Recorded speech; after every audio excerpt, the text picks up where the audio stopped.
not joking. All my guys, them know me.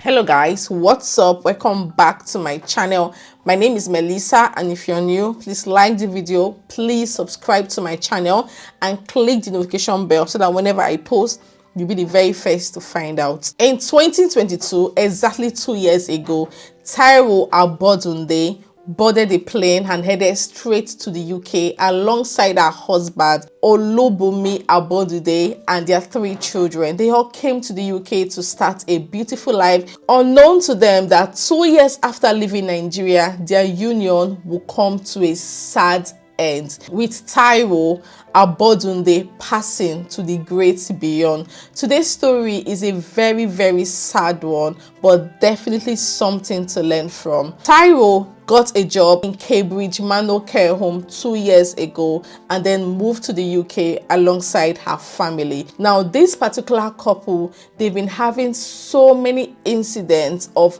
violence, domestic violence. A sad situation where Olubunmi Abodunde would beat the living daylights out of Taiwo, and according to details, this has been going on in Nigeria, but they decided to come to the UK to start afresh, to start their life, and of course with hopes that all the episodes of domestic violence will come to an end. I mean, this is a civilized society where domestic violence is not tolerated. We all know the UK has zero tolerance when it comes to violence of any kind, talk more of domestic violence. Unknowing to Taiwo Abodunde that was not going to be the end. As a matter of fact, it was going to take the grace and mercy of God for her husband Olubunmi to stop hitting her. Her husband Olubunmi has been hitting her on major suspicion of cheating. It felt like she was cheating on him with different people, and he would beat her to stupor. Another major problem the marriage had was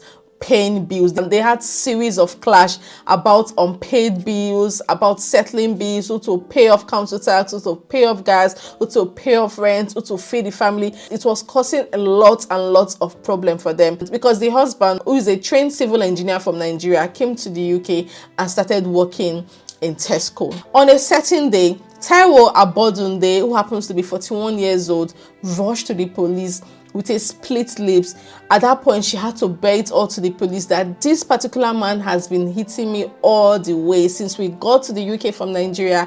This man has been hitting me and I have had enough. I do not want to condone any more of this. I need help. She seeks for help, and indeed, we all know how it works. The Suffolk police investigated the matter and restrained the husband from visiting their family home. As a matter of fact, he was arrested and released on the grounds that he would never ever approach the wife nor go anywhere close to his marital home, which of course he agreed. Now, the next day after he was released at exactly 9 a.m., this same man flawed the rules and went to the house allegedly to pick up his phone. But of course, that did not end well. Now, he went to the house and of course, they had some issues, and he started by hitting her, beating her up, throttling his wife, choking her, holding her strongly by her neck.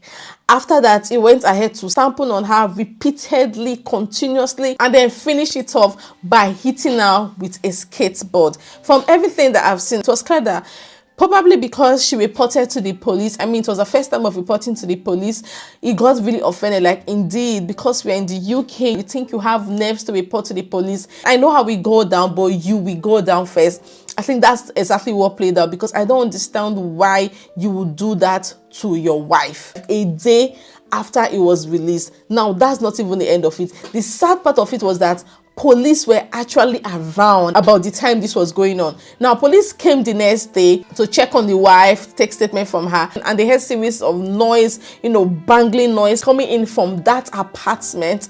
And according to reports, they were just outside, for about 20 minutes waiting to get permission from the authorities before they can barge into the house. Now, that's the part I don't exactly understand. Some persons believe that in the UK, you cannot just break into somebody's house like that. You could be infringing on their rights and you might get sued in the process. But then I feel like since you already know what is going on, with this family, and then you're hearing sounds inside the house. You could have just screamed from outside, "This is the police, everybody keep calm, this is the police is here, like open the door," something like that. Police, you don't really need to break into the house. I believe that the moment he hears police, there is no way he wouldn't stop what he was doing. I strongly feel so. But the idea of just staying calm, you're hearing something happening, you can clearly hear something going on inside, but you're outside waiting to get a call from your superior, from your boss, before you can break the door in.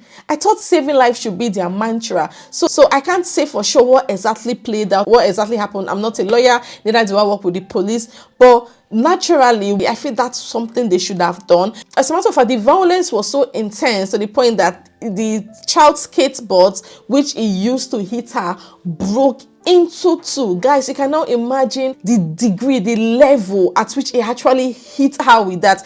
Police stated that when they entered the house, they literally saw her skull, meaning her head was broken and the skull was out. How can you do that to somebody you pledge to love, somebody you pledge to be with in good times, in worse times? It's okay if the marriage is not going on fine. That's why there is divorce. Thousands of people have divorced, and more people will even divorce. I think what it was scared of us, knowing fully that the lady is the one on sponsorship, because when you're on sponsorship, your stay in the UK is solely based on your partner. Like, that's the main applicant. So I think he was scared that, okay, this marriage is hitting the rock. That means I'm going to go back to Nigeria. No way. Instead of me to go back to Nigeria, I will render you useless and render myself useless, which is very, very wrong. Now, he was charged to court and he pleaded guilty. He didn't bother, even though he stated that he did that out of self-defense, but he pleaded guilty. And I always say this, I'm not a lawyer, but I believe that once you plead guilty, you've made the case easy for the judge or for the lawyer. Why don't you just plead innocent and battle the issue for like 2 years, like let you drag? Why just plead guilty? Anyway, he knows what he's doing. He knows he's guilty. He knows at the end of the day, he will still be found guilty. So make things easy for himself and easy for the judges and the lawyer and the police as well. He pleaded guilty, even though the judge warned him of the consequences of pleading guilty, that he could just be sentenced to life imprisonment. He clearly knows everything. His lawyer has probably briefed him about everything, but he just wants to take the fall. Now, you can imagine what's going to happen to these 3 children that he left behind. That's my pain right now. People don't understand that when you do things like this, it's your children that bear the brunt of it, which really shouldn't be. Think about your children. Think about these innocent people that are totally dependent on you. Now they are going to be taken in by child protection services. Just look at how these children will be left traumatized for a very, very long time, literally for the rest of their life, knowing fully well that your father killed your mother and your father is somewhere wasting away in prison.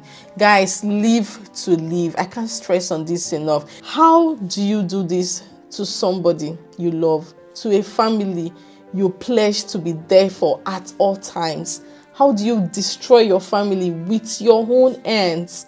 I can't wrap my head around it. Now, this is what somebody has to say. We need to talk about domestic violence in our community. 50% of Nigerian men in UK prisons are in prison for domestic violence offenses. It's becoming a pandemic. Now, someone else said Nigerians in the UK need to address the issue of domestic violence among Nigerian families, Nigerian marriages, and Nigerian relationships. About 50% of Nigerian men in UK prisons are in jail due to crime of domestic violence and domestic abuse. Something urgently needs to be done. Honestly. And most times the issue does not just stem from here.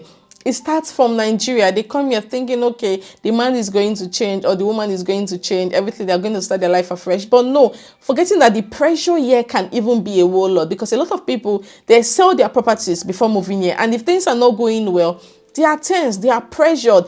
You see the man working endlessly, the woman working endlessly, everyone trying to make ends meet, trying to keep the family going, trying to offset bills, offset loans. It is a lot. The pressure can be a lot. So trust me, if you're married to a working red flag in Africa and you think when you come here things will change, read my lips. Things will only change if the man decides to change, not because of the environment. No.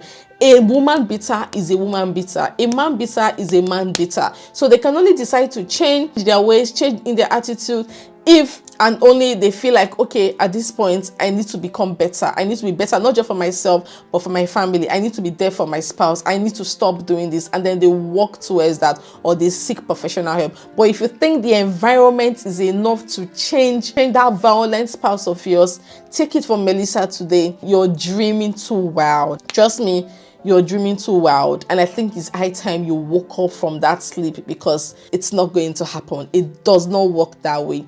And I want to say that, please, if you're in a violent home, please leave. Think about your children. Anything you do, just because, if we are being honest, most of us, we came here because of our children, to secure their future, their life. I come here and then ruin them. It's sad. Believe me, there are lots and lots of people going through this thing, but they just cannot speak up. They just can't. It's sad. It's really, really sad. This story is so sad. It's painful. It's really, really painful. I feel even more sad knowing that the children are involved. 3 old children, 3 kids. It's painful. And the woman is gone. The man will waste away in the prison. And then the children are just there. How heartbreaking it is. Please, guys, if you're watching me and you're in an abusive relationship or in an abusive marriage, please report to the police. Very important. Report to the police.